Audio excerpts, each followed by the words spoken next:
미국이 발칵 뒤집혔습니다. 대한민국 발사체 기술이 미국을 압도했기 때문입니다. 누리호 4차 발사 직전 센서 이상으로 카운트다운이 멈춰선 순간 미 국방부 회의실에선 실제로 역시 한국은 아직 멀었군 이라는 냉소가 터져 나왔었죠. 전 세계 전문가들은 한국의 실패를 확신하는 것을 넘어 마치 실패를 염원하는 듯 했습니다. 하지만 바로 그때 대한민국의 반격이 시작됐습니다. 침착하게 누리호를 하늘로 쏘아 올렸고 13기의 위성 모두 궤도에 완벽하게 안착했죠. 더욱 놀라운 사실은 대한민국의 발사체 기술을 목격한 전문가들의 반응이었습니다. 한국의 로켓 기술이 미국을 추월했습니다. 도대체 무슨 일이 벌어진 걸까요? 미국을 뛰어넘은 대한민국의 발사체 기술, 지금 시작합니다. 구독과 좋아요로 대한민국의 밝은 미래를 응원해주세요. 한국이 스페이스X 수준이라고요? 차라리 북한이 화성에 먼저 가겠다고 하세요. 워싱턴에서 출발하기 전날 밤, 브라이언이 위스키를 들이키며 던진 말이었습니다. 알렉스, 당신이 스페이스X에서 10년 일했으니까 알잖아. 재사용 발사체는 아무나 하는 게 아니야. 한국, 그냥 좋은 고객이지. 경쟁자는 절대 아니야. 그는 빈잔을 탁자에 내려놓으며 덧붙였죠. 누리호? 우리가 10년 전에 이미 지나온 길을 이제야 따라오는 거잖아. 2025년 11월 25일 새벽 5시, 전남 고흥 나로우주센터. 저는 미국 백악관 우주정책위원회의 민간 자문 자격으로 이곳에 서 있었습니다. 알렉스 정, 한국계지만 미국에서 나고 자란 저는 스페이스X에서 재사용 엔진 총괄로 10년을 일했죠.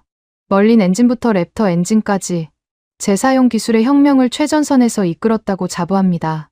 누리호 4차 발사를 평가하라는 임무를 받고 왔지만 솔직히 말해서 이미 결론은 내린 상태였습니다. 출입구에서 신분 확인을 마치자 장아린이라는 통역사가 다가왔습니다.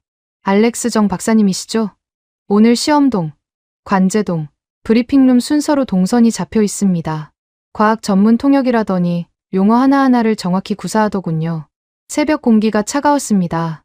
외신 기자들이 생중계 오프닝 멘트를 연습하는 소리가 들렸어요. 한국의 네 번째 도전이 시작됩니다. 같은 뻔한 문구들이었죠. 주한 미 대사관 국방무관 데이비드 클라인이 제 옆으로 왔습니다. 아침 먹으러 가시죠. 센터 바로 옆에 괜찮은 밥집이 있대요. 우주센터 옆에 밥집이라니. 의외였습니다.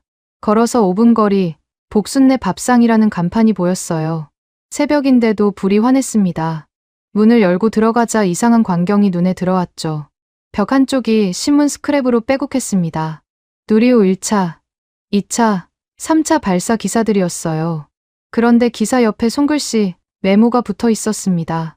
2021년 10월 21일, 이날 비가 많이 왔다. 2022년 6월 21일, 이날 장사가 잘 됐다.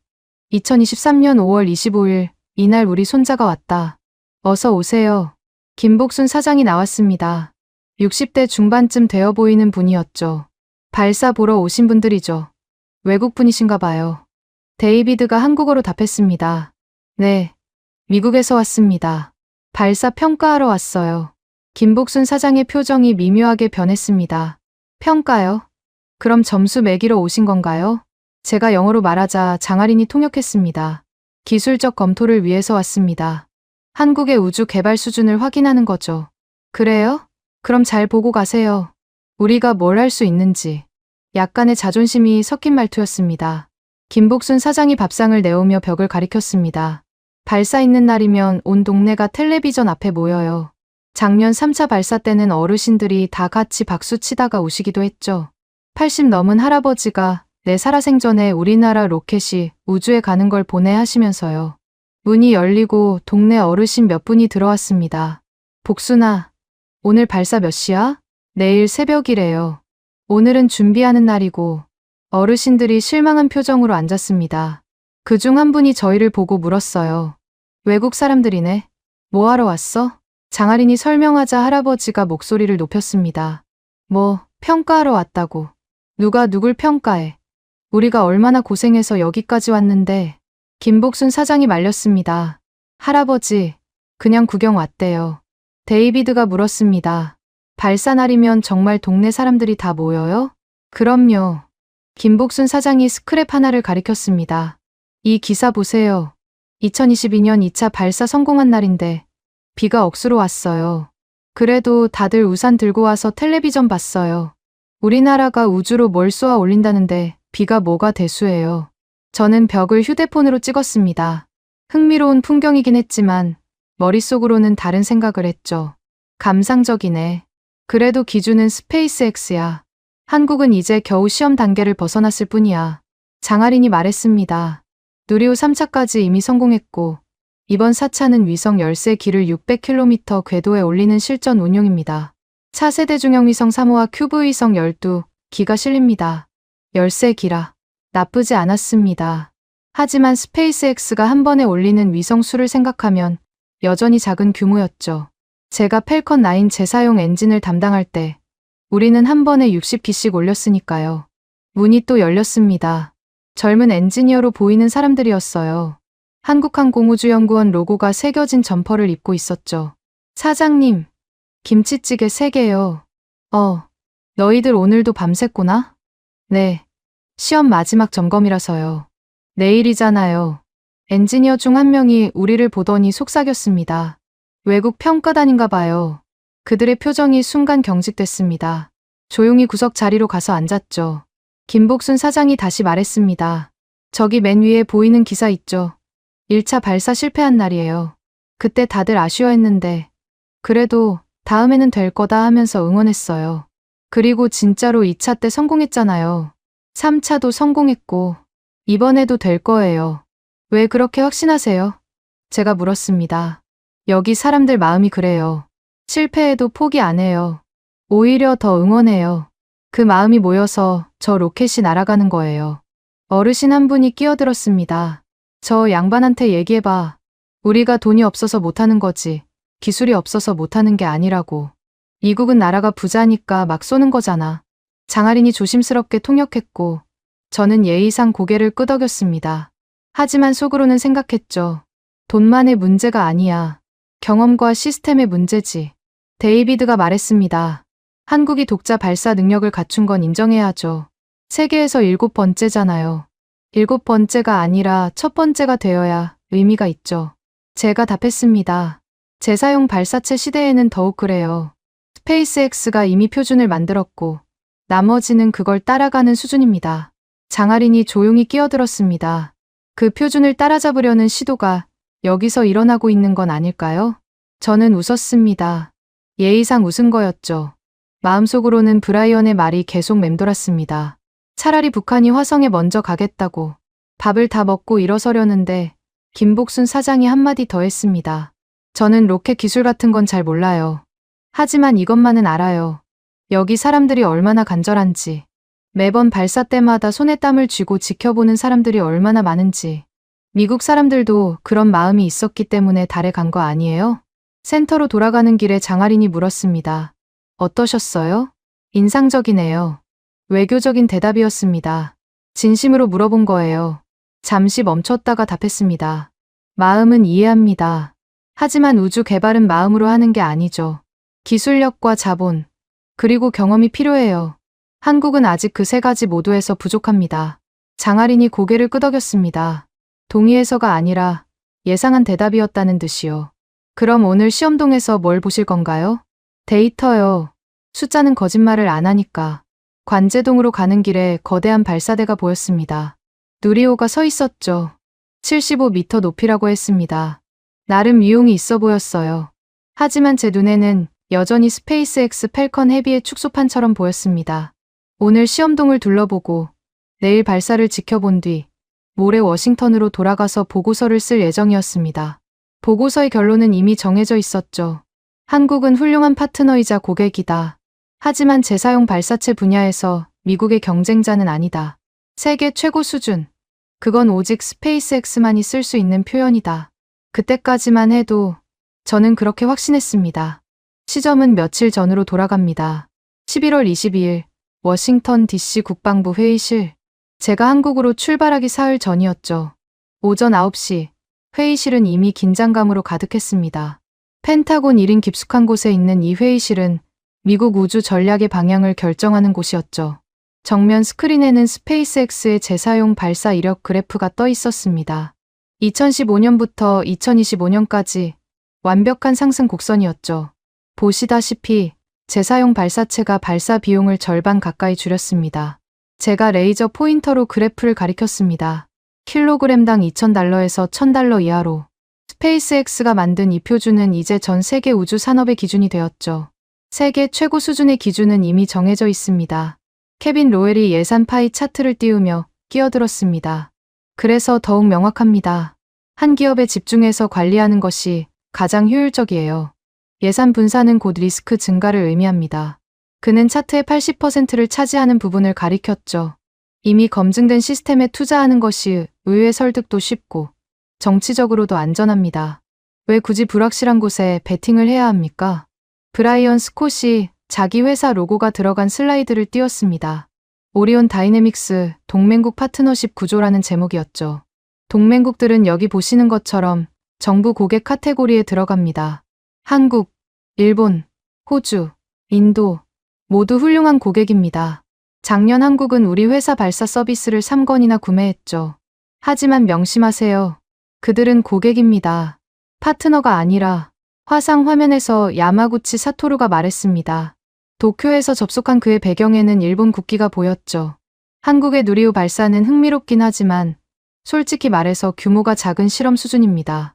위성 몇 기 올리는 것과 상업 우주를 주도하는 것은 완전히 다른 차원이죠. 그들은 아직 유인 우주선은커녕 대형 화물도 못 올립니다. 우주 전략의 진짜 파트너는 미국과 일본입니다. 이미 입증된 구조를 왜 바꾸려 하는지 이해가 안 됩니다. 참모 한 명이 요약 메모를 화면에 띄웠습니다. 동맹국 우주 역량 평가라는 제목 아래 각국이 표로 정리되어 있었죠. 한국은 발사장 제공, 부품 공급, 데이터 제공 칸에만 체크가 되어 있었습니다. 전략 파트너 칸은 비어 있었고 기술 혁신 칸에는 물음표가 찍혀 있었어요. 저도 그게 맞다고 생각했습니다. 그때까지는요. 한국 출장은 형식적인 절차입니다. 케빈이 커피를 한 모금 마시며 말했습니다. 우리가 동맹국 기술도 검토한다는 것을 보여주는 제스처죠. 알렉스, 당신이 가서 잘하고 있다. 계속 노력하라 정도만 말하고 오면 됩니다. 보고서도 2~3페이지면 충분해요. 브라이언이 웃으며 덧붙였습니다. 한국 시장은 중요해요. 위성 발사 수요가 꾸준히 늘고 있거든요. 2차 전지, 반도체 위성들 말이죠. 좋은 관계를 유지해야 합니다. 고객으로서 말이죠.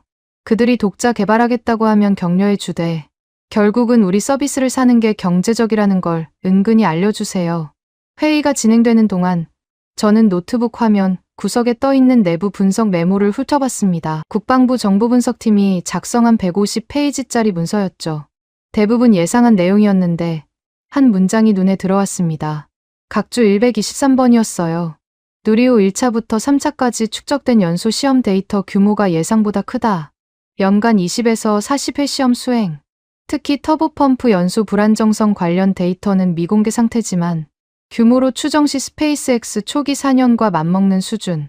잠깐, 연간 20에서 40회. 스페이스X 초창기와 비슷한 수준이었습니다. 그런데 왜 이게 각주에만 있는 거지? 저는 문서를 더 뒤적였습니다.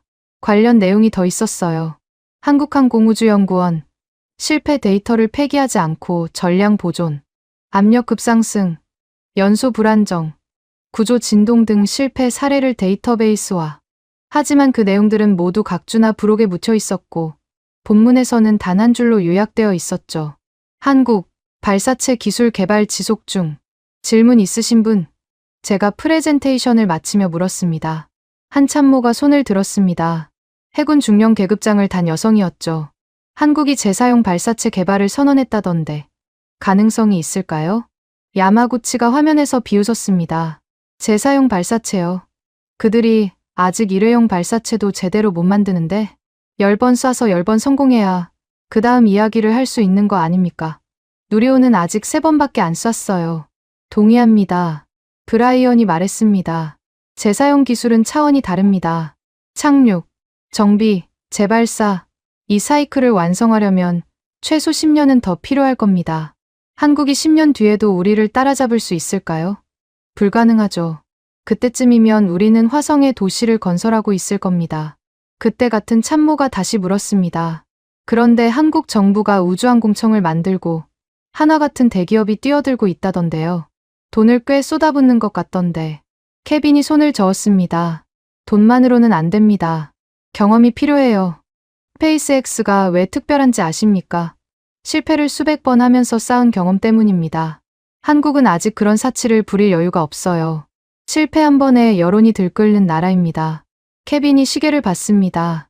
시간이 됐네요. 결론을 정리하죠. 미국의 우주 전략은 자국 기업 중심으로 유지한다. 동맹국은 고객이자 공급망 파트너로서의 역할에 충실하도록 유도한다. 알렉스, 한국 출장 가서 이 기조를 벗어나지 마세요. 회의실을 나오려는데 한 젊은 분석관이 제게 다가왔습니다. MIT 박사 과정을 막 마친 것 같은 앳된 얼굴이었죠. 알렉스 박사님, 잠깐만요. 이거 보셨어요? 그가 태블릿을 내밀었습니다. 한국항공우주연구원의 최근 논문이었죠. 제목이 누리호 개발 과정에서 축적된 연소 불안정성, 데이터베이스 구축과 머신러닝 적용이었습니다. 흥미롭네요. 저는 예의상 그렇게 말했습니다. 단순히 흥미로운 수준이 아닌 것 같은데요. 그가 화면을 스크롤했습니다. 여기 보세요. 실패 데이터를 이렇게 체계적으로 정리한 건 처음 봅니다. 압력 스파이크, 진동 패턴, 온도 편차, 모든 게 시계열로 정리되어 있어요. 스페이스X 초기 자료보다 더 상세해요. 정리를 잘했네요. 저는 태블릿을 돌려주며 말했습니다. 정리만이 아니에요. 그가 고집스럽게 다시 태블릿을 내밀었습니다. 패턴 인식 알고리즘을 적용했대요. 실패 예측 정확도가 89%래요. 이건 우리도 못하는 수준인데요. 순간 뭔가 걸렸지만 저는 고개를 저었습니다. 데이터 정리를 잘한다고 해서 기술력이 있는 건 아닙니다. 실행이 중요하죠. 실제로 로켓을 쏘아 올리고 다시 가져오고 또 쏘는 것. 그게 진짜 기술입니다.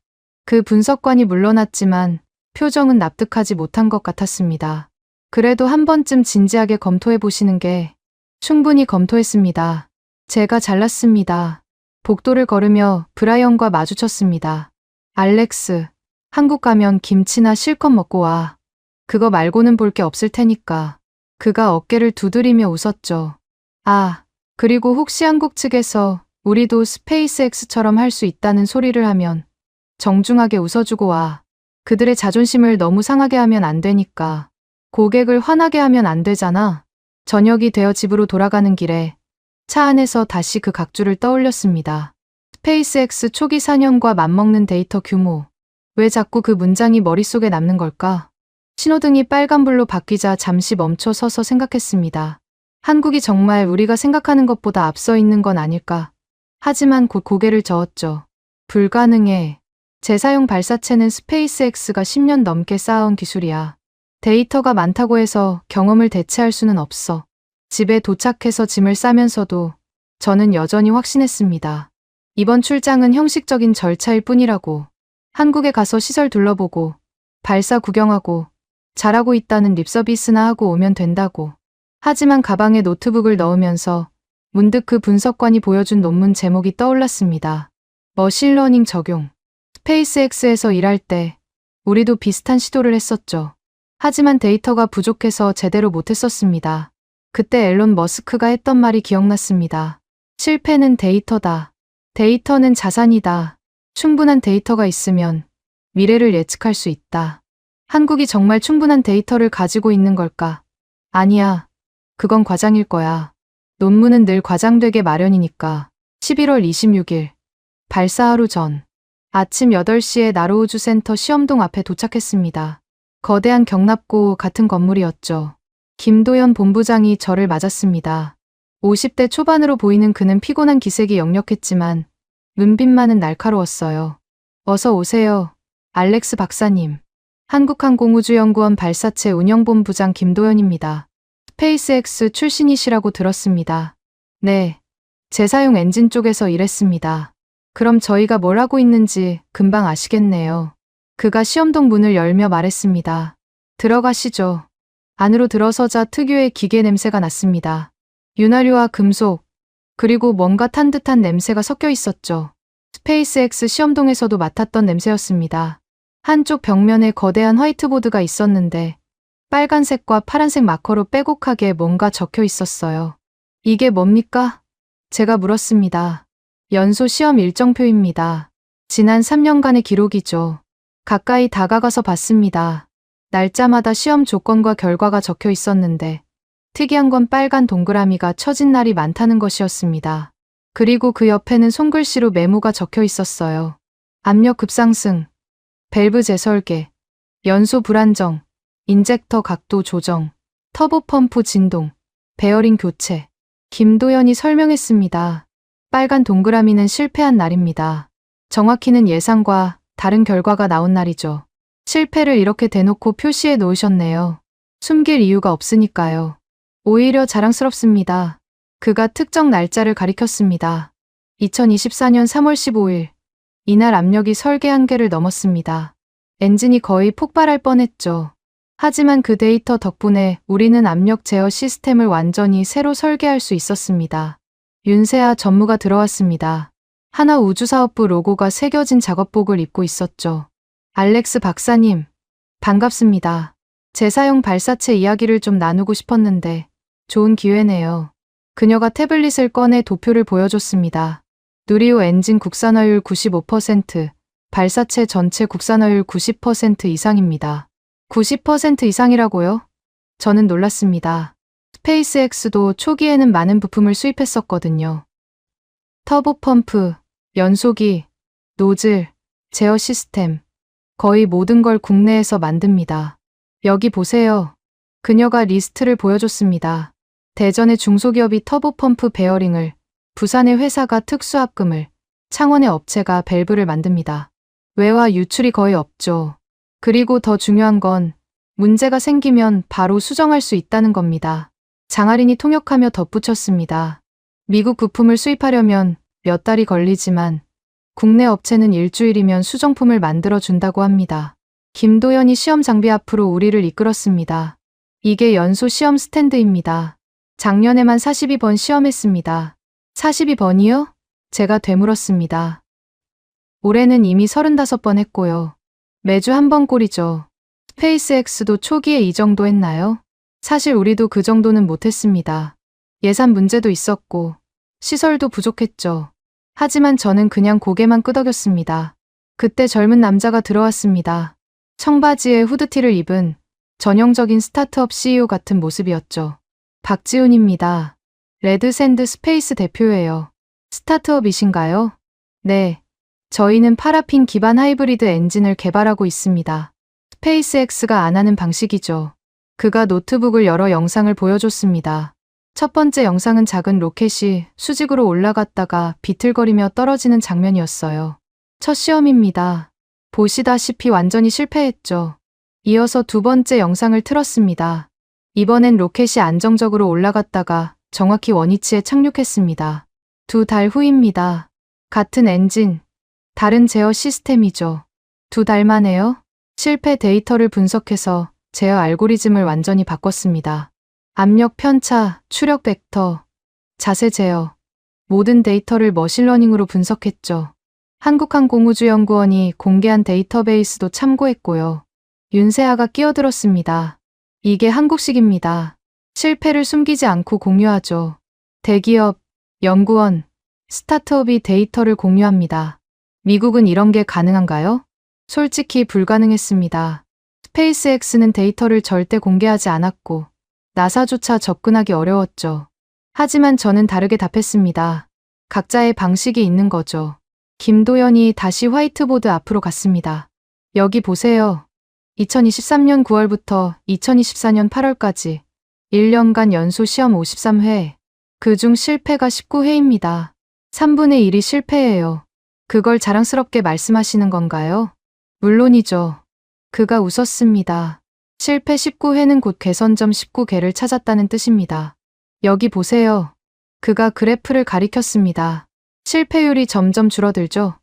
2025년 들어서는 실패가 단 2건뿐입니다. 학습 곡선이 거의 수렴했다는 뜻이죠. 윤세아가 덧붙였습니다.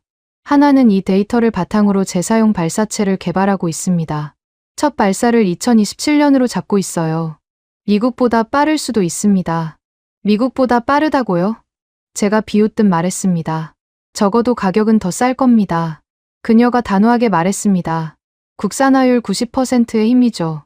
부품값이 미국의 3분의 1입니다. 장하린이 조용히 통역하며 말했습니다. 이 모든 게 실패를 지우지 않고 쌓는 문화에서 나온 거라고 합니다. 한국에서는 실패가 부끄러운 게 아니라 다음 성공의 재료라고 보는 거죠. 저는 화이트보드를 휴대폰으로 찍었습니다. 빨간 동그라미가 빼곡한 그 보드가 왠지 모르게 인상적이었거든요. 스페이스X에서도 실패를 많이 했지만 이렇게 대놓고 전시하진 않았습니다.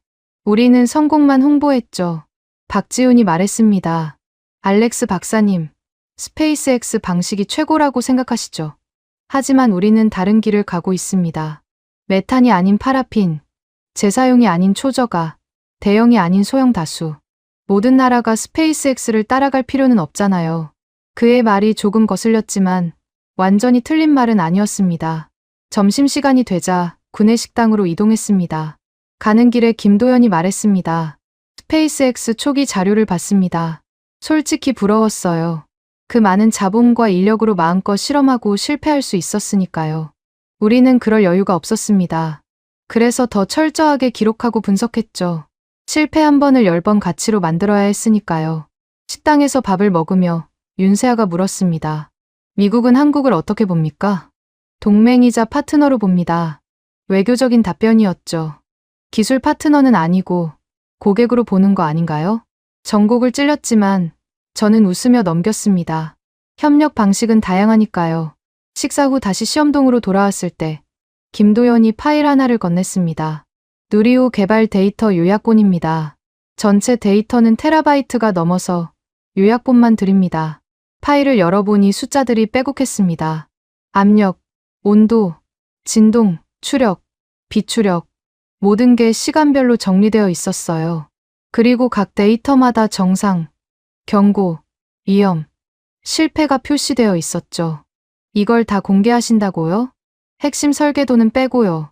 하지만 시험 데이터는 거의 다 공개합니다. 한국의 우주산업 전체가 함께 성장해야 하니까요. 저는 노트에 적었습니다.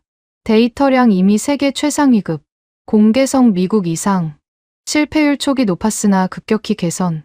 그런데 왜인지 세계 최고 수준이라는 말은 입 밖으로 나오지 않았습니다. 아직 뭔가 더 봐야 할 것 같았거든요. 아니, 어쩌면 인정하고 싶지 않았는지도 모릅니다. 스페이스X만이 최고라는 제 신념이 흔들리는 게 두려웠던 건지도요. 시험동을 나오며 장하린이 말했습니다. 내일 발사가 성공하면 이 모든 데이터가 진짜라는 게 증명되는 거겠죠? 발사 한 번으로 모든 게 증명되진 않습니다. 제가 답했습니다.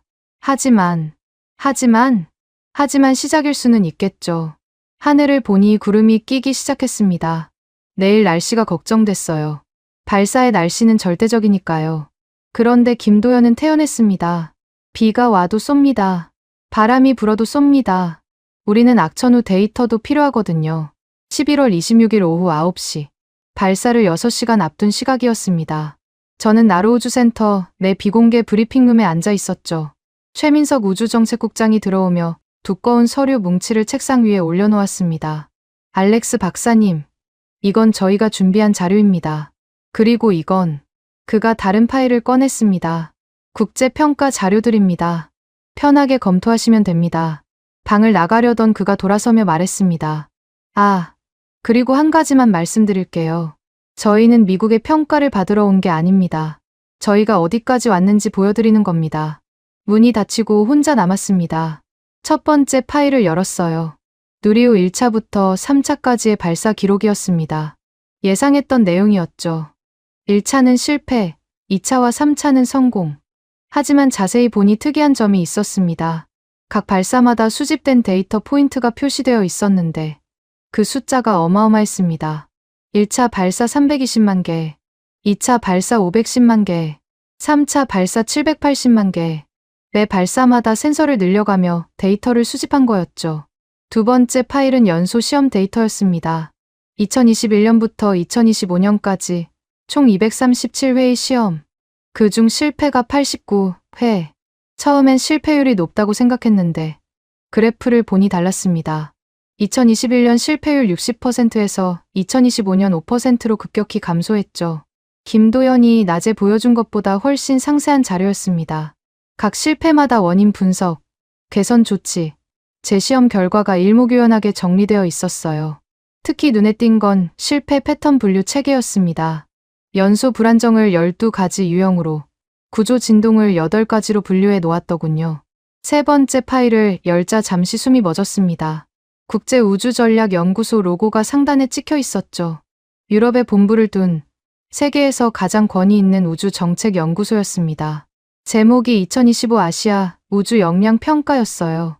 한국 부분을 찾아 읽기 시작했습니다. 처음 몇 페이지는 일반적인 내용이었죠.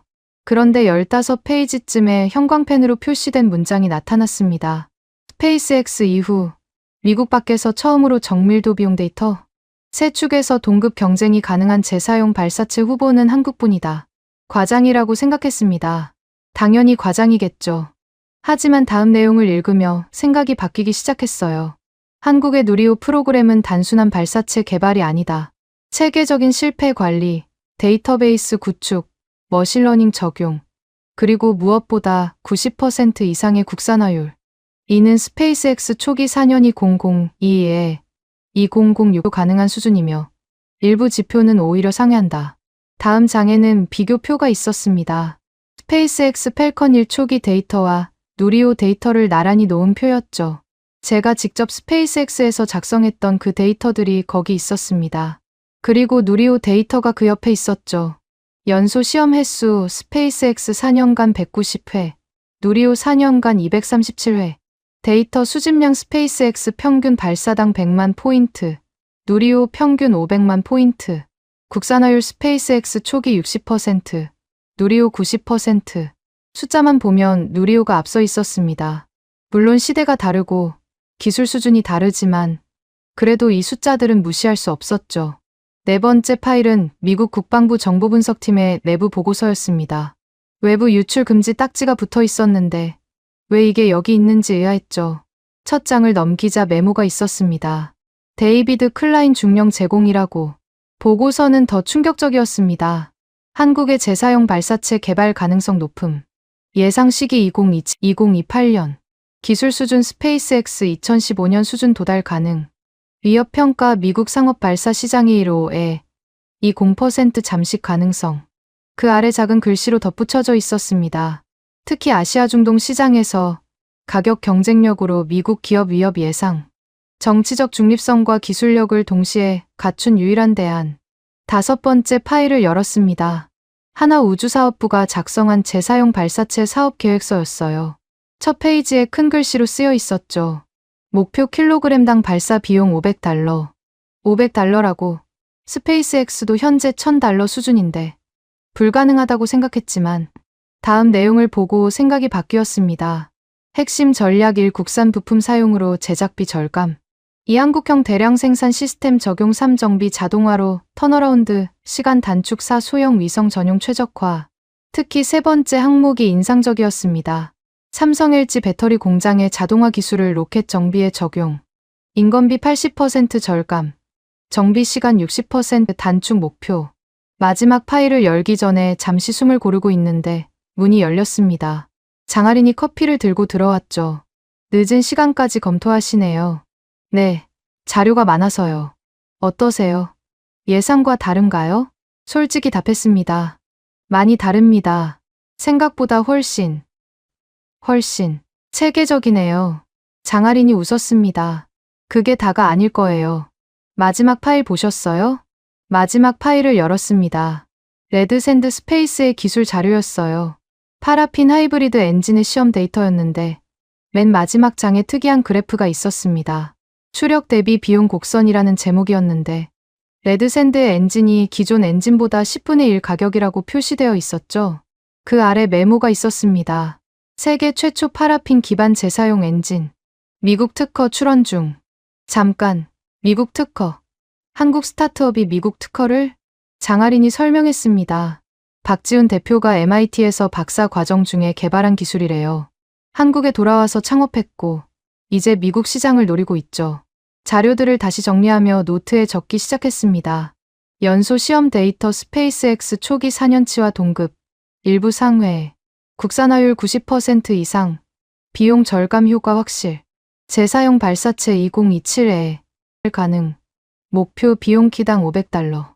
국제평가, 미국 밖 최초 동급 경쟁 가능. 그리고 마지막에 이렇게 적었습니다. 발사 전 결론 최소 세계 최고 수준 후보. 후보라는 단어에 밑줄을 그었습니다. 아직 확정할 수는 없었어요. 하지만 후보라는 것만으로도 충격이었죠. 제가 한국에 오기 전 가졌던 생각이 완전히 틀렸다는 걸 인정해야 했으니까요. 창밖을 보니 발사대에 조명이 켜져 있었습니다. 누리호가 우뚝 서 있었죠. 몇 시간 후면 저 로켓이 하늘로 날아오를 것입니다. 그리고 그때 이 모든 숫자와 평가가 진짜인지 가짜인지 판가름 날 거였죠. 최민석 국장이 다시 들어왔습니다. 자료 검토는 충분히 하셨나요? 네, 충분합니다. 아니, 너무 많습니다. 그가 웃었습니다. 그게 우리의 무기예요. 돈은 없어도 데이터는 많죠. 실패를 자산으로 만들었으니까요. 한 가지 묻고 싶은 게 있습니다. 제가 말했습니다. 왜 이 자료들을 다 공개하시는 겁니까? 경쟁 우위를 이룰 수도 있는데. 경쟁요? 최민석이 고개를 저었습니다. 우리는 미국과 경쟁하려는 게 아닙니다. 같이 가려는 거죠. 스페이스X가 만든 길 옆에 우리만의 길을 만드는 겁니다. 때로는 합류하고 때로는 갈라지면서 그가 나가며 마지막으로 말했습니다. 내일 새벽 발사를 보시면 알게 될 겁니다. 숫자가 먼저 말한 것을 로켓이 증명하는 순간을 혼자 남아 다시 자료들을 훑어봤습니다. 스페이스X 초기 4년과 누리호 4년, 15년의 시차가 있지만 데이터로 보면 거의 같은 수준이었습니다. 아니, 일부는 오히려 한국이 앞서 있었죠. 새벽 0시가 넘었습니다. 발사까지 1시간도 안 남았죠. 브리핑룸을 나와 관제동으로 향했습니다. 복도에서 김도연을 만났습니다. 못 주무셨나 봐요. 박사님도요. 데이터 보느라 밤새웠습니다. 어떠셨어요? 망설이다가 답했습니다. 이미 숫자가 다 말해버렸네요. 이제 발사만 남았습니다. 김도연이 의미심장하게 웃었습니다. 그 발사가 제일 어려운 거죠. 하지만 걱정 없습니다. 우리는 실패도 자산으로 만들 준비가 되어 있으니까요. 11월 27일 0시 45분 발사 자동 운용이 시작됐습니다. 관제실은 숨소리조차 들리지 않을 정도로 고요했죠. 수십 개의 모니터에서 각종 수치들이 실시간으로 변하고 있었습니다. 압력, 온도, 연료량, 산화제량, 모든 것이 초록색 정상 범위 안에 있었어요. T-10분, 발사 관제사의 목소리가 스피커에서 흘러나왔습니다. 김도연이 중앙 콘솔 앞에 서서 화면을 주시하고 있었습니다. 그의 얼굴에는 긴장감이 역력했지만 동시에 확신도 보였죠. 옆에서 윤세아 전무가 태블릿으로 실시간 데이터를 확인하고 있었습니다. T-5분, 최종 점검 시작. 순간 제 머릿속에 스페이스X에서의 기억이 떠올랐습니다. 2012년 첫 번째 펠컨 9 발사 때였죠. 그때도 이런 긴장감이었습니다. 하지만 뭔가 달랐어요. 스페이스X는 실패해도 다시 하면 된다는 여유가 있었지만 여기는 이번이 마지막인 것처럼 모두가 집중하고 있었습니다. T-1분. 장아린이 제 옆에서 조용히 통역했습니다. 이제 자동 시퀀스로 넘어갑니다. 컴퓨터가 모든 걸 제어하죠. T-30초. 갑자기 경고음이 울렸습니다. 모니터 하나가 빨간색으로 변했어요. 카운트다운 중지. 엄빌리컬 회수 압력 센서 이상. 관제실이 순간 얼어붙었습니다. 0시 55분. 발사 예정 시각이었는데 멈춘 거였죠. 제 옆에서 데이비드가 숨을 들이켰습니다. 또 연기되는 건가? 김도연이 침착하게 명령했습니다. 시스템 로그 불러와. 센서 이력 확인하고 백업 센서 값 대조해봐. 엔지니어 한 명이 키보드를 빠르게 두드렸습니다. 압력 센서 A-7 비정상 수치 표시. 하지만 백업 센서 B-7은 정상입니다. 다른 센서들은 모두 정상 범위입니다. A-7만 문제인 것 같습니다. 김도연이 잠시 고민하더니 말했습니다. 하드웨어 팀, 현장 확인 가능한가? 5분이면 됩니다. 시계를 보니 0시 57분. 이미 2분이 지났습니다. 저는 과거 경험상 이런 상황에서는 발사를 취소하는 게 정석이라고 생각했죠. 스페이스X에서도 안전이 최우선이었으니까요. 그런데 관제실 한쪽에서 젊은 엔지니어가 손을 들었습니다.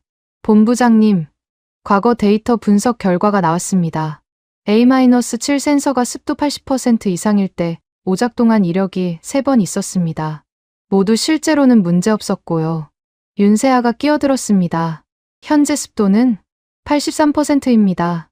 김도연이 결단을 내렸습니다. 백업 센서 값을 메인으로 전환. 발사 시퀀스 재개 준비. 정말 괜찮겠습니까? 제가 물었습니다. 김도연이 저를 봤습니다. 우리는 이런 상황을 100번도 넘게 시뮬레이션 했습니다. 데이터가 말하고 있어요. 진짜 문제가 아니라고. 0시 59분.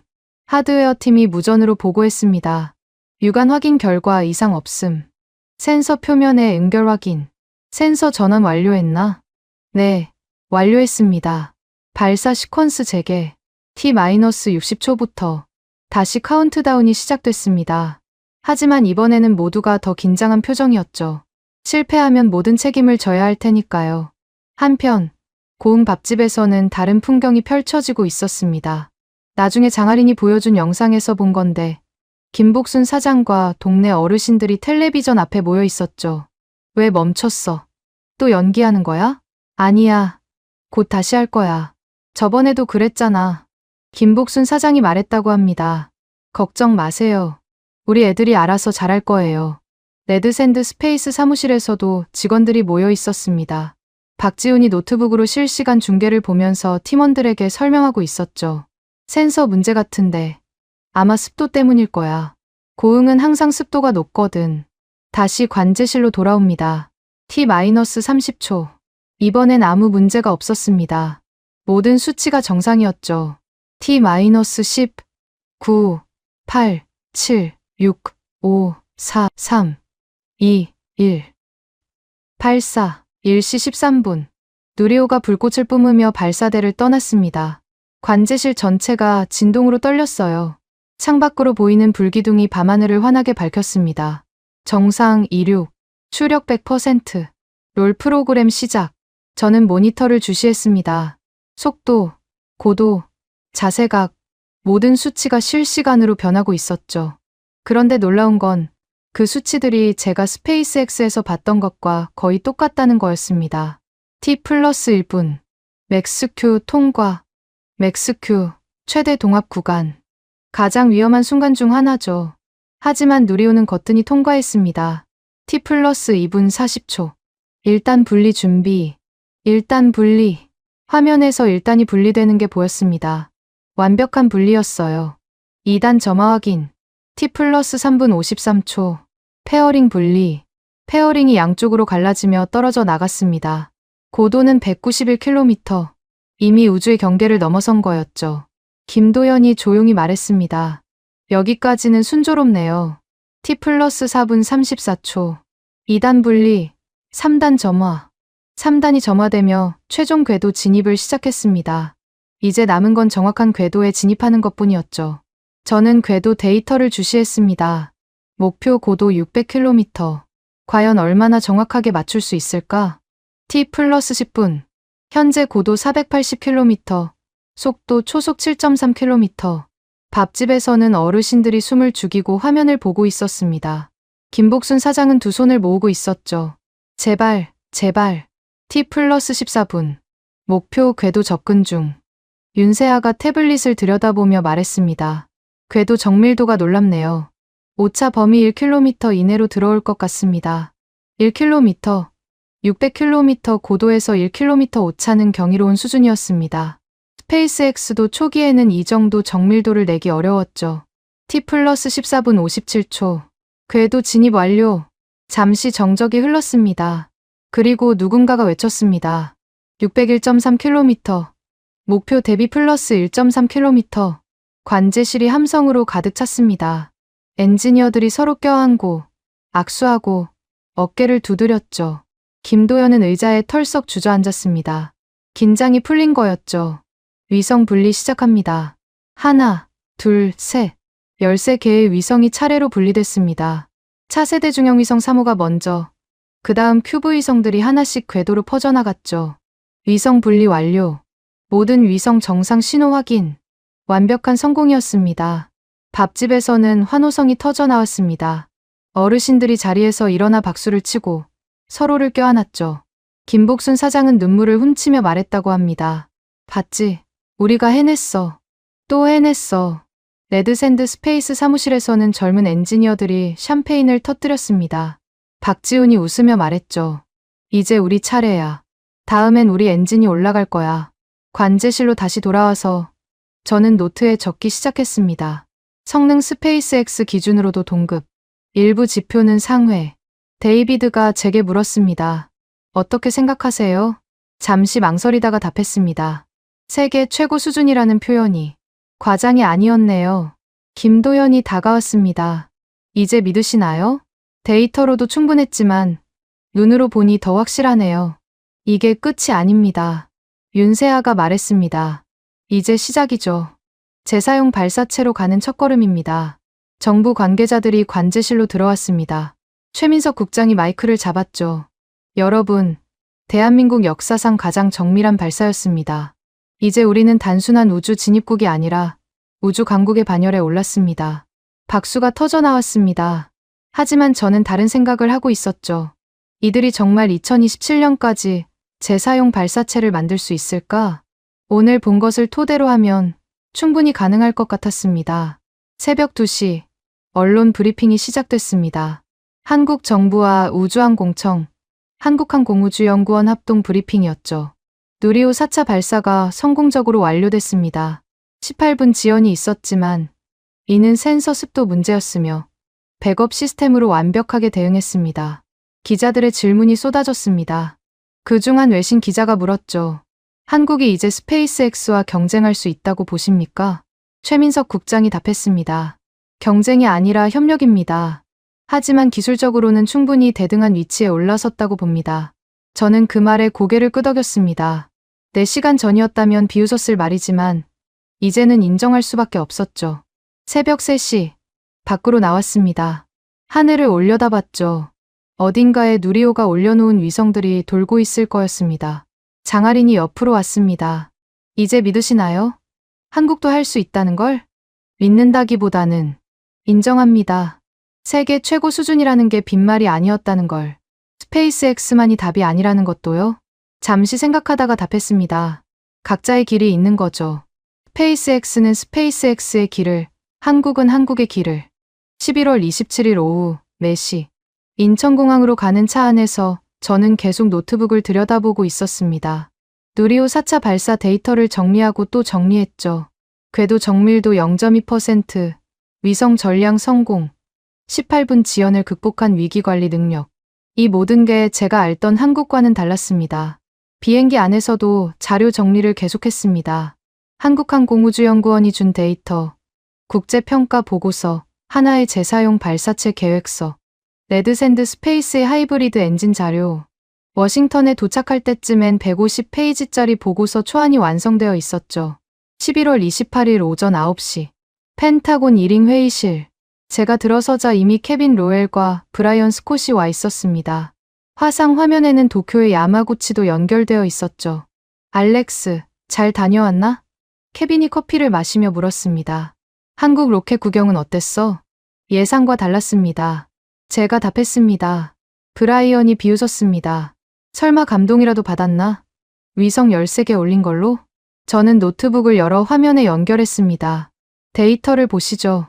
첫 슬라이드는 궤도 정밀도 그래프였습니다. 누리호와 스페이스X 펠컨 9의 초기 발사들을 비교한 그래프였죠. 누리호 4차 발사, 목표 600km, 실제 601.3km, 오차 0.2%, 펠컨 9 초기 열외 발사 평균 오차 0.5%. 케빈이 인상을 찌푸렸습니다.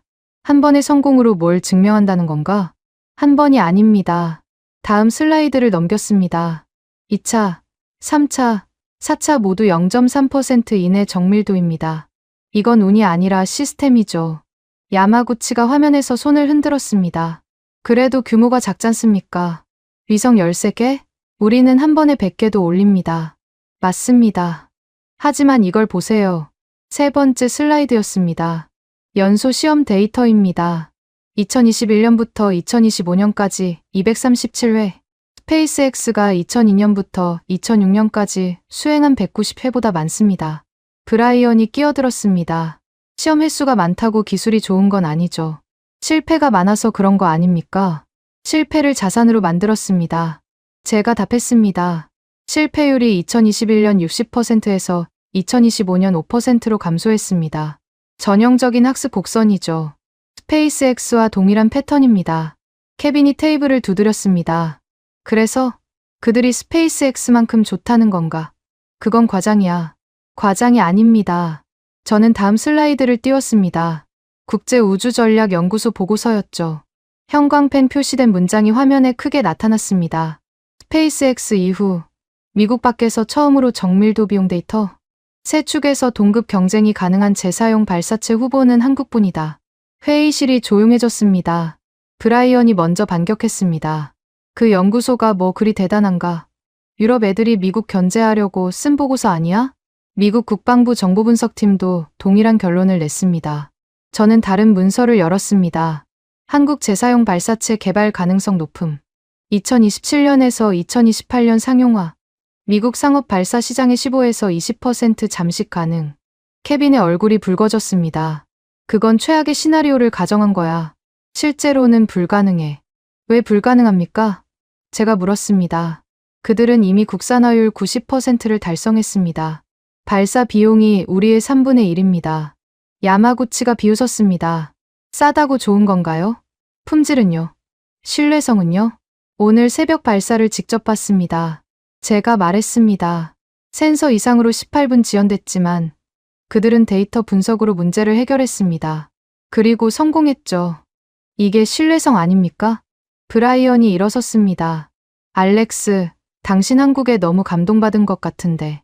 며칠 가서 김치 먹고 왔다고 갑자기 한국 편드는 건가? 편드는 게 아니라 사실을 말하는 겁니다. 저도 일어섰습니다. 우리가 계속 무시하면 2030년쯤엔 아시아 시장을 전부 뺏길 겁니다. 케빈이 손을 들어 제지했습니다. 진정하자고. 알렉스, 설령 당신 말이 맞다고 쳐도 지금 전략을 바꿀 수는 없어. 의회가 뭐라고 하겠어. 자국 기업 두고 한국과 손잡는다고? 단일 기업 의존이 더 위험합니다. 제가 화이트보드로 갔습니다. 마커를 들고 크게 썼죠. 우주동맹 2.0. 그 아래 계속 적었습니다. 미국 한국 재사용 발사체 공동개발, 기술 공유, 발사장 공동 사용, 리스크 분산. 브라이언이 코웃음을 쳤습니다. 미친 소리야. 우리 기술을 왜 공유해? 그들이 우리한테 줄 게 뭐가 있는데? 데이터입니다. 제가 답했습니다. 237회 연소 시험 데이터, 실패 패턴 분류 체계, 머신러닝 알고리즘, 그리고 무엇보다 아시아 시장 접근권. 데이비드 클라인이 처음으로 입을 열었습니다. 저도 현장에 있었습니다. 알렉스 박사 말이 맞습니다. 한국은 이미 우리가 생각하는 수준을 넘어섰어요. 야마구치가 화를 냈습니다. 그럼 일본은 어떻게 되는 겁니까? 우리가 진짜 동맹 아닙니까? 일본도 중요합니다. 제가 말했습니다. 하지만 재사용 발사체 분야에서는 한국이 앞서 있는 게 사실입니다. 케빈이 고개를 저었습니다. 안 돼. 너무 급진적이야. 기존 전략을 유지하는 게 안전해. 안전하다고요? 저는 목소리를 높였습니다. 중국이 재사용 발사체 개발하고 있습니다. 인도도 마찬가지고요. 우리만 스페이스X에 의존하다가는 다 놓칩니다. 브라이언이 냉소적으로 말했습니다. 그래서 한국이 구세주라는 건가? 고작 로켓 4번 쏜 나라가? 제가 마지막 슬라이드를 띄웠습니다. 하나의 재사용 발사체 로드맵이었죠. 2027년 첫 발사. 킬로그램당 $500. 우리 현재 가격의 절반입니다. 불가능해. 브라이언이 소리쳤습니다. 삼성과 LG의 자동화 기술을 로켓 정비에 적용한대요. 제가 설명했습니다. 인건비 80% 절감. 한국이 배터리와 반도체에서 어떻게 세계 1등이 됐는지 아시죠? 같은 방식입니다.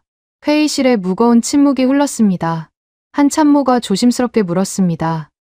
만약 한국과 협력한다면 구체적으로 뭘 얻을 수 있습니까? 제가 답했습니다. 첫째, 발사 비용 절감. 둘째, 아시아 시장 접근. 셋째, 스페이스X 의존도 감소. 넷째, 중국 견제를 위한 전진기지. 케빈이 한숨을 쉬었습니다. 이건 내 결정 사항이 아니야. 더 높은 곳에서 결정해야 해. 그럼 보고서에 뭐라고 쓸 겁니까? 제가 물었습니다. 케빈이 잠시 고민하더니 말했습니다. 한국은 예상보다 발전했다. 하지만 여전히 보조 파트너 수준이다. 이 정도? 그건 거짓말입니다. 제가 단호하게 말했습니다. 제가 직접 쓰겠습니다. 브라이언이 경고했습니다. 알렉스, 커리어 조심해. 대세를 거스르면 당신만 손해야. 진실을 외면하는 게 더 큰 손해입니다. 회의가 끝나고 복도로 나왔을 때 몇몇 젊은 참모들이 제게 다가왔습니다. 박사님, 용기 있는 발언이었습니다. 데이터만 보면 당신 말이 맞아요. 하지만 정치적으로는 저는 쓴웃음을 지었습니다. 정치가 기술을 이기는 게 문제죠. 점심시간, 케빈이 따로 불렀습니다. 알렉스, 당신이 본 건 인정해. 하지만 현실을 봐. 의회, 기업, 여론, 모든 게 현상 유지를 원해. 언제까지요? 중국이나 러시아가 우리를 위협할 때까지. 그때는 늦습니다. 케빈이 어깨를 으쓱했습니다.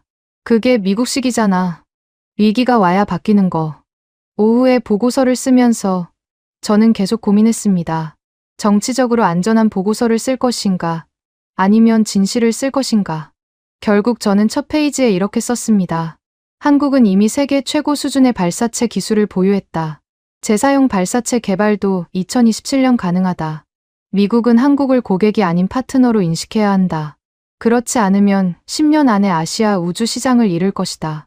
그리고 마지막에 덧붙였습니다. 세계 최고 수준의 기술을 외면하는 것이야말로 진짜 리스크다. 11월 28일 오후 2시 국방부 지하 3층 동맹 우주안보 브리핑룸. 미국과 동맹국 대표들이 모인 비공개 회의였습니다. 영국, 프랑스, 독일, 일본, 호주, 그리고 한국. 각국 우주 담당 고위 관료들과 군 관계자들이 원형 테이블에 둘러앉아 있었죠. 저는 발표 좌석에 섰습니다. 손에는 우주동맹 2.0 초안이 들려 있었어요. 케빈은 구석에서 불안한 표정으로 저를 지켜보고 있었고, 브라이언은 아예 참석하지 않았습니다. 대신 그의 부하가 와서 메모만 하고 있었죠. 시신사 숙녀 여러분, 제가 시작했습니다. 오늘 저는 우주 개발의 새로운 패러다임에 대해 말씀드리려 합니다. 첫 슬라이드를 띄웠습니다. 누리호 4차 발사 장면이었죠. 불기둥을 뿜으며 하늘로 솟구치는 로켓의 모습이 화면을 가득 채웠습니다. 이틀 전, 한국이 누리호 4차 발사에 성공했습니다. 목표 궤도 600km, 실제 도달 고도 601.3km, 오차 0.2%, 위성 열세기 전량 궤도 안착. 일본 대표가 손을 들었습니다. 야마구치의 부하였죠. 그게 왜 특별한가요? 일본은 이미 수십 년 전부터 특별한 이유를 설명드리죠. 다음 슬라이드를 넘겼습니다. 데이터 비교표였어요. 연소 시험 횟수. 한국 237회, 스페이스X 초기 4년 190회, 국산화율. 한국 95%, 스페이스X 초기 60%. 독일 대표가 관심을 보였습니다. 흥미롭네요. 계속하시죠. 세 번째 슬라이드. 국제우주전략연구소 보고서의 핵심 문장이 화면에 크게 나타났습니다. 스페이스X 이후 미국 밖에서 처음으로 정밀도 비용 데이터. 세 축에서 동급 경쟁이 가능한 재사용 발사체 후보는 한국뿐이다. 브리핑룸이 술렁거렸습니다. 프랑스 대표가 앞으로 몸을 기울였고 영국 대표는 태블릿에 뭔가를 빠르게 적기 시작했죠. 잠깐, 호주 대표가 말했습니다. 미국이 한국 기술을 그 정도로 평가한다는 건가요? 제가 직접 현장에서 확인했습니다. 제가 답했습니다. 그리고 이제 중요한 말씀을 드리겠습니다. 심호흡을 했습니다. 이 순간이 제 커리어의 분기점이 될 수도 있었죠. 하지만 진실을 말해야 했습니다. 스페이스X 이후 미국이 처음으로 자국박 기술을 세계 최고 수준, 재사용 발사체 표준으로 인정해야 할 때가 왔습니다. 그 대상은 한국입니다. 정적이 흘렀습니다. 그 정적은 충격의 정적이었죠. 일본 대표가 벌떡 일어났습니다. 말도 안 돼. 한국이 무슨. 데이터가 말하고 있습니다. 제가 그를 제지했습니다. 한국은 이미 재사용 발사체 개발에 착수했고 2027년 첫 발사를 목표로 하고 있습니다. 킬로그램당 $500. 현재 우리 가격의 절반입니다. 케빈이 마지못해 끼어들었습니다. 알렉스 박사의 견해는 다소 급진적입니다. 하지만 데이터는 검토할 가치가 있습니다. 프랑스 대표가 물었습니다. 그래서 미국은 뭘 하자는 겁니까? 제가 화이트보드로 갔습니다. 크게 썼죠. 우주동맹 2.0. 그 아래 계속 적었습니다. 1점 한국-미국 재사용 발사체 공동 개발, 2점 데이터 공유 및 기술 협력, 3점 발사장 인프라 공동 사용, 4점 아시아 시장 공동 진출, 5점 단일 기업 의존도 50% 이하로 감축. 영국 대표가 말했습니다. 야심찬 계획이네요. 하지만 현실적으로 우리에게 선택지가 많지 않습니다. 제가 말했습니다. 중국이 재사용 발사체를 개발하고 있고 인도도 뒤따르고 있습니다. 우리가 스페이스X 하나에만 의존하다가는 글로벌 경쟁에서 뒤처집니다. 독일 대표가 고개를 끄덕였습니다. 유럽도 비슷한 고민을 하고 있습니다. 아리안 6도 재사용이 안 되니까요. 한국과 협력하면 뭐가 달라지나요? 호주 대표가 물었습니다. 첫째, 발사 비용이 절반으로 줍니다. 제가 답했습니다. 둘째, 아시아 시장 접근이 용이해집니다. 셋째, 기술 리스크가 분산됩니다. 넷째, 중국 견제를 위한 전진기지를 확보합니다. 그때 문이 열리고 누군가 들어왔습니다. 이수연이었죠. 미국 국방우주 전문 매체의 한국 특파원. 그녀가 케빈에게 작은 목소리로 뭔가 말했고 케빈의 표정이 굳어졌습니다. 잠시만요. 케빈이 손을 들었습니다. 방금 속보가 나왔답니다. 한국 정부가 재사용 발사체 개발 예산을 2배로 증액했다고. 그리고 하나가 스페이스X 출신 엔지니어 20명을 영입했답니다. 브리핑룸이 다시 술렁거렸습니다. 제가 말을 이었습니다. 보십시오. 한국은 이미 움직이고 있습니다. 우리가 인정하든 안 하든 그들은 세계 최고 수준을 향해 가고 있어요. 일본 대표가 다시 반발했습니다. 그래도 경험이 부족해요. 우주 개발은 돈과 기술만으로 되는 게 아닙니다. 맞습니다. 경험이 필요하죠. 제가 동의했습니다. 하지만 한국은 실패를 데이터로 만들어 경험을 압축하고 있습니다. 237회 연소 시험에서 89회 실패. 그 실패 데이터를 머신러닝으로 분석해서 패턴을 찾아냈어요. 프랑스 대표가 노트에 뭔가를 적으며 말했습니다. 흥미롭네요. 우리도 검토해볼 가치가 있을 것 같습니다. 영국 대표도 동의했습니다. 한국과의 협력, 진지하게 고려해봐야겠네요. 케빈이 불안한 표정으로 말했습니다. 여러분, 아직 확정된 건 아닙니다. 이건 알렉스 박사의 개인 견해가 아닙니다. 제가 단호하게 말했습니다. 이건 데이터가 말하는 진실입니다. 그리고 오늘 이 자리에서 제가 공식적으로 말씀드립니다. 미국이 처음으로 외국 기술에 의존하는 재사용 발사체 시대가 올 것입니다. 그 파트너는 한국이 될 가능성이 높습니다. 회의가 끝난 후 복도에서 이수연이 저를 불렀습니다. 알렉스 박사님, 방금 하신 말씀 기사화해도 될까요? 공식 브리핑에서 한 발언입니다. 써도 됩니다. 그녀가 노트북을 꺼내 빠르게 타이핑하기 시작했습니다. 제목이 보였죠. 우주동맹 2.0 미국이 처음으로 인정한 한국식 재사용 발사체. 오후 4시 이수연의 기사가 온라인에 올라왔습니다. 30분도 안 되어 한국 언론들이 받아서 보도하기 시작했죠. 고흥 밥집에서는 김복순 사장이 스마트폰으로 뉴스를 보고 있었습니다. 장아린이 옆에서 기사를 번역해 읽어주고 있었죠. 미국 백악관 우주정책위원회 자문 알렉스 정 박사는 한국이 스페이스X 이후 처음으로 세계 최고 수준의 재사용 발사체 기술을 보유한 국가라고 평가했다. 김복순 사장이 벽에 붙은 누리호 스크랩을 보며 말했습니다. 우리 동네 로켓이 세계 최고라니. 믿어지지 않네.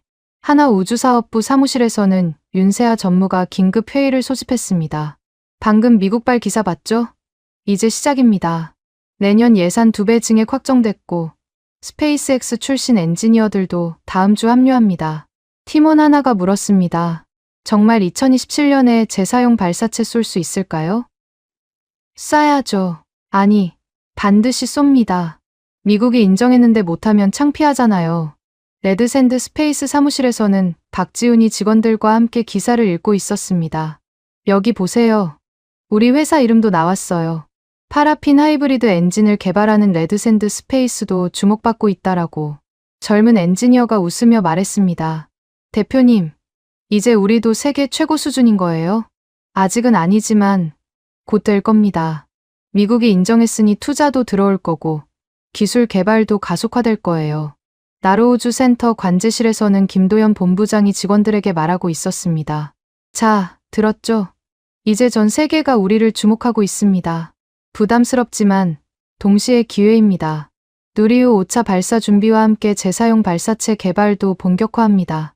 서울과학기술관련부처 사무실에서는 최민석 국장이 장관에게 보고하고 있었습니다. 미국이 공식적으로 우리 기술을 인정했습니다. 이제 예산 증액은 당연하고 관련 법령 정비도 서둘러야 합니다. 워싱턴의 한 호텔 바. 저는 데이비드와 맥주를 마시고 있었습니다. 용감한 발언이었어요. 데이비드가 말했습니다. 커리어 리스크가 클 텐데 진실을 말한 것뿐입니다. 그 진실이 많은 걸 바꿀 겁니다. 좋은 쪽으로든 나쁜 쪽으로든. 제가 웃었습니다. 적어도 거짓말은 안 했으니까요. 밤 10시 제 휴대폰이 울렸습니다. 한국 번호였죠. 장아린이었습니다. 알렉스 박사님, 기사 봤어요. 정말 감사합니다. 감사할 일이 아닙니다. 사실을 말한 것뿐이에요. 그 사실을 인정하는 게 얼마나 어려운지 아시잖아요. 특히 미국 입장에서 어렵지만 필요한 일이었습니다. 한국 사람들이 정말 기뻐하고 있어요. 특히 고흥 사람들이요. 김복순 사장님이 박사님께 꼭 전해달래요. 다음에 오시면 밥 공짜라고. 전화를 끊고 창밖을 봤습니다. 워싱턴의 불빛이 반짝이고 있었죠. 어딘가에서는 케빈과 브라이언이 제 보고서를 놓고 고민하고 있을 겁니다. 하지만 이미 시작된 일이었습니다. 한국이 세계 최고 수준이라는 진실이 이제 전 세계로 퍼져나가고 있었으니까요. 11월 29일 밤 11시 워싱턴 호텔 방 책상 위에 3가지 물건을 올려놓았습니다. 나로우주 센터 출입 패스, 고흥 밥집 영수증, 그리고 동맹 우주안보 브리핑 배지. 나흘 동안의 여정을 압축한 증거들이었죠. 노트북을 열었습니다. 보고서 최종본을 써야 했어요. 화면에는 이미 150페이지가 넘는 초안이 있었지만 첫 페이지가 마음에 들지 않았습니다. 지우고 다시 썼죠. 한국은 재사용 발사체 시대의 옵션이 아니라 스페이스X 이후 미국이 처음으로 외국에서 찾은 세계 최고 수준 표준이다. 이 문장을 쓰고 나서 잠시 멈췄습니다. 나흘 전에 제가 이 문장을 봤다면 비웃었을 겁니다. 차라리 북한이 화성에 먼저 가겠다던 브라이언처럼 말이죠. 밥집 영수증을 들어봤습니다. 김치찌개 7,000원. 그 아래 김복순 사장의 손글씨가 있었어요. 또 오세요. 간단한 메모였지만 그 안에 담긴 따뜻함이 느껴졌습니다. 그녀가 했던 말이 떠올랐습니다. 발사 날이면 온 동네가 텔레비전 앞에 모여요. 비가 와도 눈이 와도 그때는 그저 감상적이라고 생각했죠. 하지만 이제 알 것 같았습니다. 그 마을 사람들의 응원이 모여서 정말로 로켓을 우주로 보낸 거였다는 걸. 기술만으로는 불가능한 사람들의 믿음이 만든 기적이었던 거죠. 출입 패스를 뒤집어 봤습니다. 제가 메모한 글씨가 있었어요. 데이터량 이미 세계 최상위급. 시험동에서 김도연 본부장이 보여준 화이트보드를 본 후 적은 거였죠. 빨간 동그라미로 가득한 그 시험표가 아직도 눈에 선했습니다. 실패를 숨기지 않고 자랑스럽게 전시한 그 용기가 브리핑 배지를 만지작거렸습니다. 오후에 제가 미국이 처음으로 외국에서 찾은 세계 최고 수준 표준이라고 말했을 때 회의실에 충격받은 표정들이 떠올랐어요. 특히 일본 대표의 당황한 얼굴과 프랑스 대표의 흥미로운 눈빛이. 그 순간 저는 역사의 전환점에 서 있다는 걸 느꼈습니다. 휴대폰이 울렸습니다. 메시지였죠. 장아린이 보낸 사진이었습니다. 고흥 밥집 벽에 새로 붙은 스크랩. 오늘 날짜와 함께 제 발언이 실린 한국신문 기사였어요. 그 옆에 김복순 사장의 손글씨 메모. 2025년 11월 29일. 우리 동네 이름이 미국 기사에 나온 날. 그 아래 또 다른 메시지가 있었습니다. 김복순 사장님이 직접 쓰셨대요. 평생 처음으로 영어 기사에 자기 동네가 나왔다고. 너무 자랑스럽다고 하시네요. 웃음이 나왔습니다. 그리고 동시에 뭔가 뭉클했죠.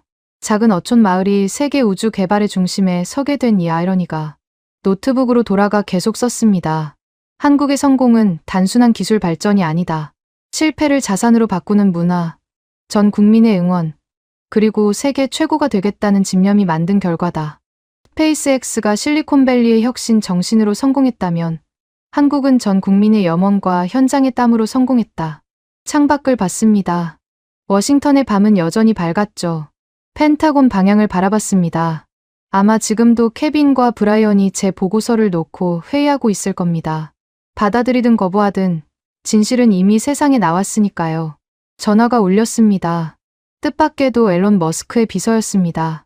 알렉스 박사님, 머스크 회장님이 통화를 원하십니다. 잠시 후 익숙한 목소리가 들렸죠. 알렉스, 한국 발언 기사 봤어. 흥미롭더군. 앨런, 오랜만입니다. 한국이 정말 그 정도야. 세계 최고 수준. 데이터가 그렇게 말하고 있습니다. 그럼 경쟁자가 생긴 건가? 그의 목소리에 긴장감이 느껴졌습니다. 경쟁자라기보다는 다른 길을 가는 동료라고 봐야죠. 그들은 우리와 다른 방식으로 같은 목표를 향해 가고 있어요. 앨런이 잠시 침묵하다가 말했습니다. 재밌겠네. 독점은 지루하니까 한국 엔지니어들 만나보고 싶어. 전화를 끊고 나서 깨달았습니다. 제 발언이 단순히 한국을 인정한 것을 넘어 전 세계 우주 산업의 판도를 바꾸기 시작했다는 걸. 메일함을 확인했습니다. 맨 위에 미국 한국 재사용 발사체 공동 연구 논의 제안이라는 제목의 메일이 있었어요. 발신자는 최민석 국장이었습니다. 알렉스 박사님, 오늘 발언에 감사드립니다.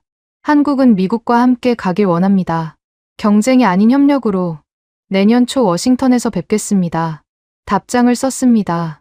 저도 기대하고 있습니다. 스페이스X가 만든 길 옆에 한국이 만들 새로운 길을. 보고서로 돌아갔습니다. 결론 부분을 쓰기 시작했죠. 미국은 이제 결정해야 한다. 한국과 손잡고 재사용 발사체를 공동 개발할 것인지 아니면 계속 단일 기업에만 의존할 것인지. 나는 전자를 강력히 권한다. 2027년을 목표로 한국과 공동 프로젝트를 시작해야 한다. 그들의 데이터와 우리의 경험을 합치면 현재보다 훨씬 강력한 시너지를 만들 수 있다. 무엇보다 중요한 건 단일 기업 의존도를 줄여 리스크를 분산시키는 것이다. 그리고 한국과 함께라면 아시아 우주 시장 진출도 훨씬 수월해질 것이다. 그리고 마지막 문장을 추가했습니다. 우주 개발의 미래는 독점이 아닌 다양성에 있다. 한국은 그 다양성의 첫 번째 파트너가 될 자격이 충분하다.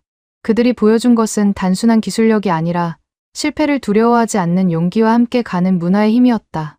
저장 버튼을 눌렀습니다. 내일 아침 제출할 보고서였죠. 출입 패스를 다시 들어 뒤집어 봤습니다. 빈 공간에 펜을 들어 적었습니다. 고응. 1127 새벽 스페이스X 이후 처음으로 다른 표준을 본 날. 그리고 그 아래 한 줄 더 추가했습니다. 세계 최고는 하나가 아닐 수 있다.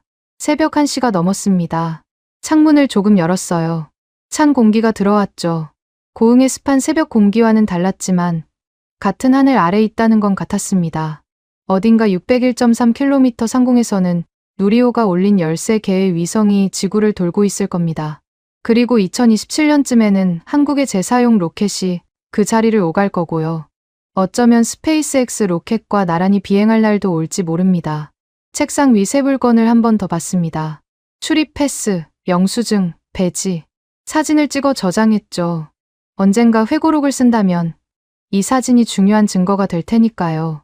미국이 처음으로 스페이스X 웨이 표준을 인정한 순간의 증거.